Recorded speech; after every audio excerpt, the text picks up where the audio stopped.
आणि आता थेट जातोय उपमुख्यमंत्री एकनाथ शिंदे बोलतायत तिथे. जोशी मॅडम आणि सैनी तर तिकडे होतेच सोबत.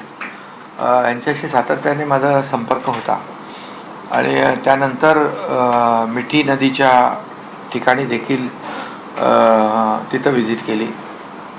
तिथंही सर्व यंत्रणा जी आहे महापालिकेची पूर्णपणे कार्यरत होती. अधिकारी तिथं होते आणि तिथं जवळपास 300 ते 350 लोकांना सुरक्षित स्थळी बाजूच्याच एका मोठ्या हॉलमध्ये इमारतीमध्ये त्यांना शिफ्ट केलं होतं. मी तिथेही गेलो, त्यांनाही भेटलो आणि महापालिकेने अतिशय उत्तम व्यवस्था त्यांची केली होती. अगदी तातडीने शिफ्ट केलं असलं तरीसुद्धा त्या ठिकाणी बाकी तर पाणी, चहा, जेवण हे तर होतंच व्यवस्था, परंतु डॉक्टरांची देखील व्यवस्था केली होती.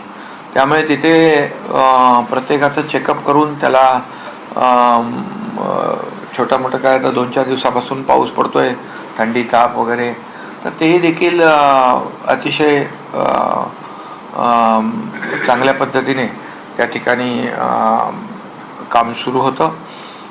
त्याचबरोबर NDRFची टीम देखील तिथं होती, कारण NDRF जे आहे ते त्या मिठी नदीच्या बाजूला ज्या एक खालचा जो काही रूम आहे तो बुडला होता आणि वरच्या रूममध्ये काही लोक गेले होते आणि त्यांना देखील NDRF सुरक्षितपणे बाहेर काढत होती.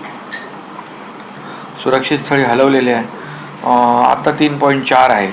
त्यामुळे आज तिथलं जे काही धोकादायक वातावरण होतं ते खाली आलेलं आहे. आणि सगळ्यात महत्त्वाचं म्हणजे मुंबई महापालिका नेहमीच की अगोदर जिथं वाटतंय की पाण्याचा पुराचा धोका होऊ शकतो तिथल्या लोकांना तातडीने सुरक्षित स्थळी हलवण्याचं काम मुंबई महापालिकेने केलं. तिथं सगळे पोलीस यंत्रणाही होती, महापालिकेची यंत्रणा होती आणि जी मी माहिती घेतली त्याप्रमाणे जवळपास 525 पंप संपूर्ण मुंबईमध्ये कार्यरत आहेत. आताही देखील आपण तिथे कंट्रोल रूममधून पाहिलं, प्रत्येक ठिकाण स्पॉट त्या ठिकाणी आयडेंटिफाय होत होता आणि जसं जसं पाणी उतरत होतं तसं तिथे त्या ठिकाणी आपल्याला पाहायला मिळत होतं. आणि जवळपास मुंबईमध्ये 6 मुख्य पंपिंग स्टेशन आहेत, 10 मिनी पंपिंग स्टेशन्स आहेत, 525 त्या ठिकाणी पंप लावलेले आहेत. आणखी देखील अधिकचे पंप त्याची तयारी त्या ठिकाणी ठेवलेली आहे. परंतु दुर्दैवाने 6 तासात जवळपास 200 मिलीमीटर पाऊस पडला आणि 24 तासात जवळपास 350 मिलीमीटर पाऊस पडला.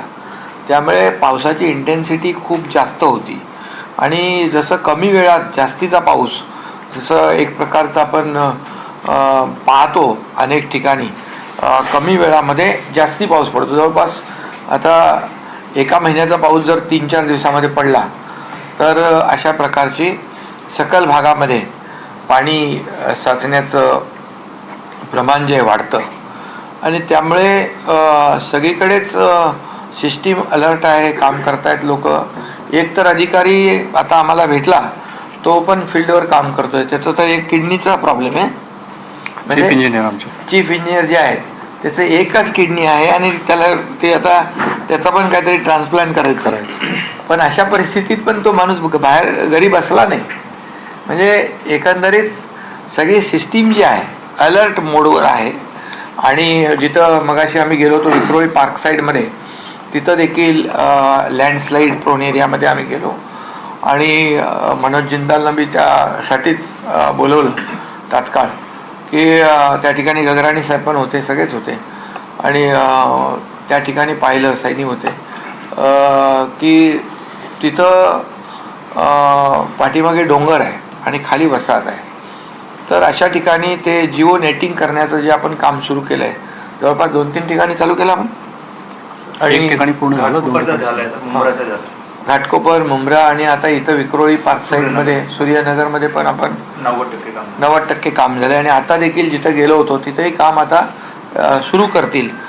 पहिल्या टप्प्यामध्ये आपण हे नेटिंग, जिओ नेटिंग करून ते जो काही परिसर आहे तो थोडा प्रोटेक्ट करतोय आणि यांचं परमनंट जे काही सोल्युशन आहे कायम पुनर्वसन, तर लगतच्या ज्या SRAच्या म्हाडाच्या स्कीम आहेत त्या स्कीममध्ये या सर्व लोकांना सामावून घेतलं तर मग हे कायमची डोक्यावरची टांगती तलवार जी आहे ती दूर होईल. तो देखील सरकारने शासनाने निर्णय घेतलेला आहे, जेणेकरून लँडस्लाईड प्रोन भागामध्ये त्या एरियामध्ये दरडी कोसळून किंवा मातीचा ढिगारा कोसळून जीवितहानी होऊ नये यावर देखील पूर्णपणे मुंबई महापालिका आणि शासन फोकस करते. आणि एकंदरीत पाहिलं तर आज काही ठिकाणी रेल्वे स्लो झालेल्या आहेत ट्रॅकवर पाणी असल्यामुळे. मुंबई महापालिकेने देखील त्या ठिकाणी त्या प्रवाशांना चहा नाश्ता फूड पॅकेट देखील देण्याची व्यवस्था केली. काही ठिकाणी बेस्टच्या बसेस सुरू केलेल्या आहेत.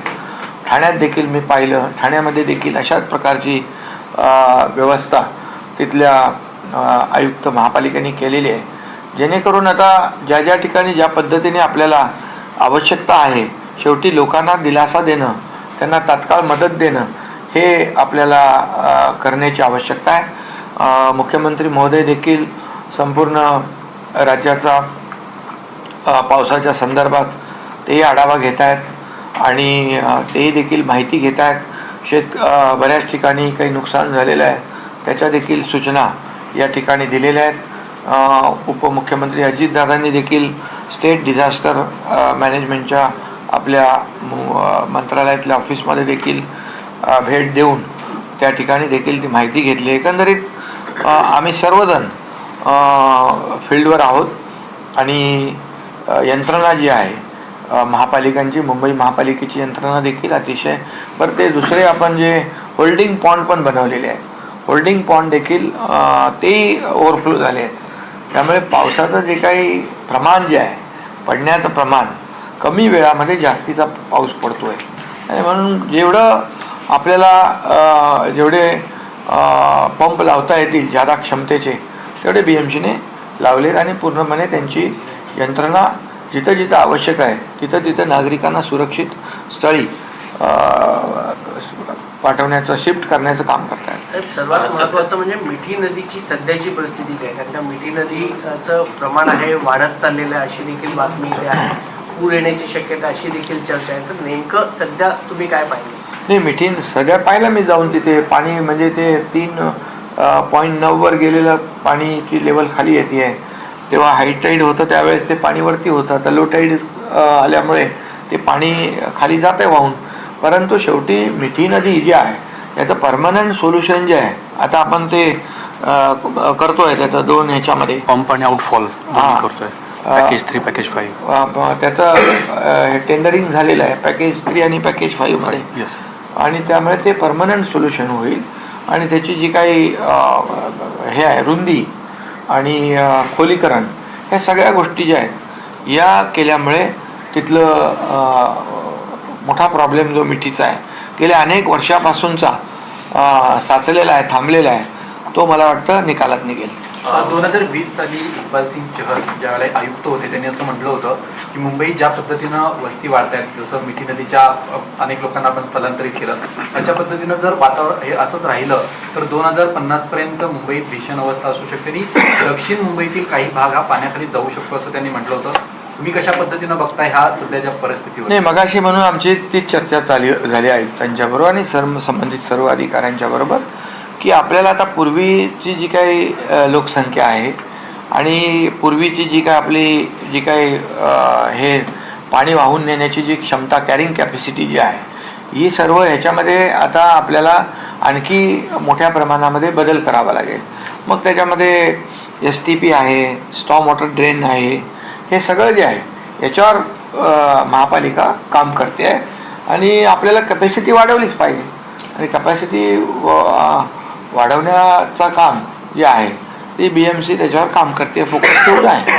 सध्याला मध्य रेल्वे ही पूर्णपणे आपल्याला बंद असल्याचं पाहायला मिळत आहे. बेस्टकडनं काही नियोजन हे बेस्ट काढून त्याच्या बेस्ट आणि ST च्या बसेचं नियोजन आपण केलेलं आहे.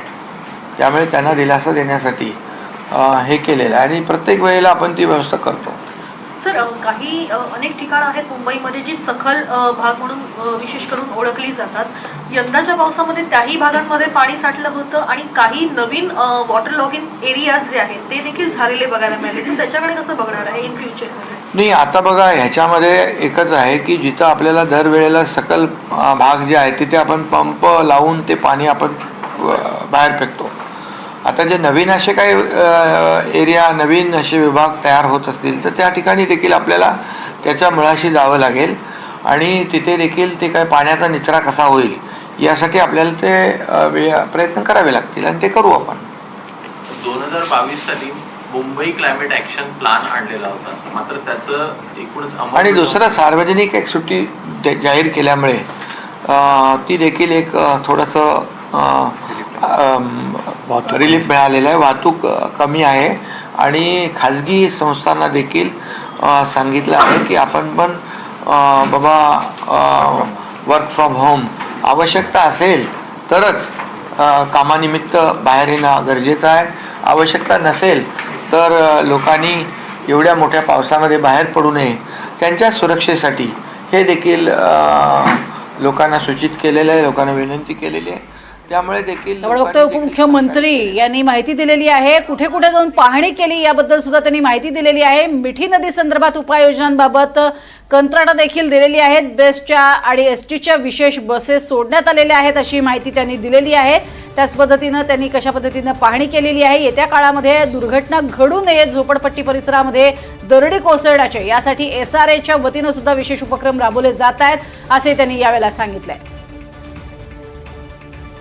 उपमुख्यमंत्री यांनी स्वतः पाहणी केलेली होती आणि त्यानंतर त्यांनी भाष्य केलेलं आहे. सध्या त्यांची पत्रकार परिषद सुरू आहे. भूषण गगराणी ही मुंबई पालिका आयुक्त त्यांच्या सोबत आहेत. तर मिठी नदीबाबत